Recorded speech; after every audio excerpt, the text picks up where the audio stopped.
অন্যদিকে অভয় বিচার চেয়ে আজ শহর জুড়ে মশাল মিছিল। मेरा सफेद तुरंत खुले, भरपूर झाग दे और इसकी स्मार्ट साइंस दे स्मार्ट केयर और फ्रेशनेस। मेरी चॉइस मेरा सफेद।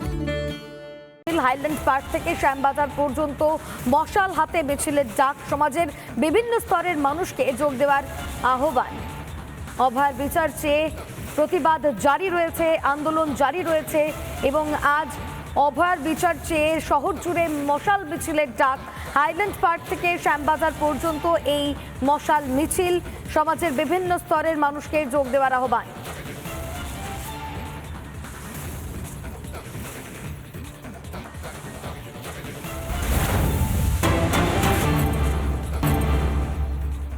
ধর্ণা কর্মসূচি তুলে নেওয়া হচ্ছে, কর্মবিরতি তুলে নেওয়া হচ্ছে এবং তার আগে আজ সিজিও অভিযান, জুনিয়র ডক্টরদের স্বাস্থ্য ভবন থেকে সিবিআই দপ্তর পর্যন্ত অভিযানের ডাক। সাধারণ মানুষকেও মিছিলে সামিল হওয়ার আহ্বান জানিয়েছেন জুনিয়র চিকিৎসকেরা। লাগাতার ধর্ণা কর্মসূচি একটানা 11 দিন ধরে তারা আন্দোলন চালিয়ে যাচ্ছিলেন, ধর্ণা চালিয়ে যাচ্ছিলেন এবং আজ সিজিও অভিযান দিয়েই তাদের এই ধর্ণা কর্মসূচি শেষ করতে চলেছেন জুনিয়র চিকিৎসকেরা। ঠিক কি বলেছেন তারা, শোনাই আপনাদের।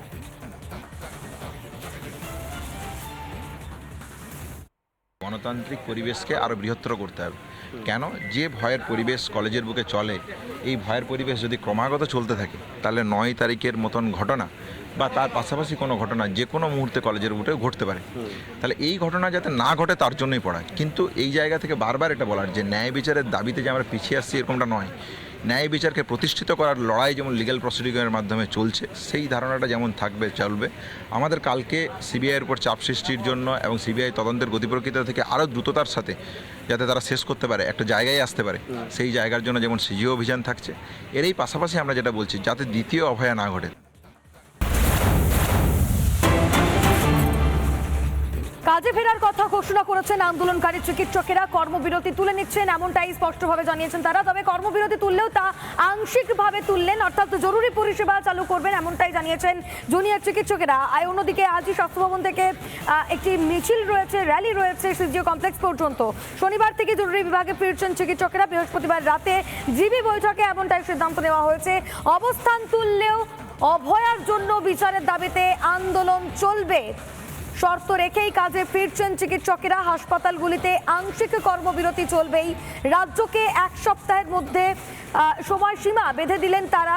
দাবি পূরণ না হলে ফের পূর্ণ কর্মবিরতিতে ফেরার ডাক চিকিৎসকদের। ঠিক কি বলেছেন তারা, শোনাই আপনাদের। আমরা এসেনশিয়াল সার্ভিস পরিষেবা শনিবার থেকে জুনিয়র ডাক্তারদের পক্ষ থেকে আমরা শুরু করছি।